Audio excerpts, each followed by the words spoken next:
মাজারে যাওয়াও কিছু দান করা জায়েজ আছে কিনা? ভাই, কবরে যে কোনো কবরে যাবেন জিয়ারত করার জন্য। কবরে যাবেন কিসের জন্য? জিয়ারত করার জন্য। কিন্তু কোনো কবরে গিয়ে যদি টাকা দেন, তো সে টাকা কে পাবে? কবরে যিনি শায়িত আছেন, কি বলেন, তার অ্যাকাউন্টে যাবে?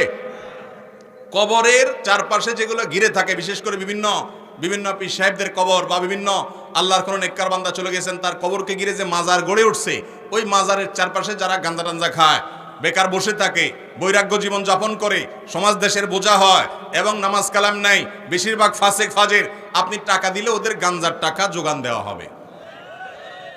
বুঝতে পারছেন কথা? আপনি যদি দান করতে চান তাহলে গরিব মানুষকে দান করবেন, ওই মাজারে দান করলে কি লাভ? অনেকে মোমবাতি কিনা মাজারে দেয়। ভাই, মাজার আল্লাহ যিনি, ওই বেচারা তো কবরে চলে গেছে, ওখানে কি মোমবাতির আলোর দরকার আছে? তাহলে ওখানে মোমবাতি দিলে কি লাভ হবে? লাভ হবে হলো গাঞ্জাখোররা ওই মোমবাতি বেচে আবার টাকা নিয়ে গাঞ্জা কিনা খাবে। বুঝেন নাই কথা? মাজারে টাকা দেওয়া জায়েজ নাই, গুনাহের কথা। আল্লাহ তাআলা আপনাকে টাকা দিয়েছেন, যেখানে সুখ সেখানে খরচ করতে পারবেন না। আল্লাহ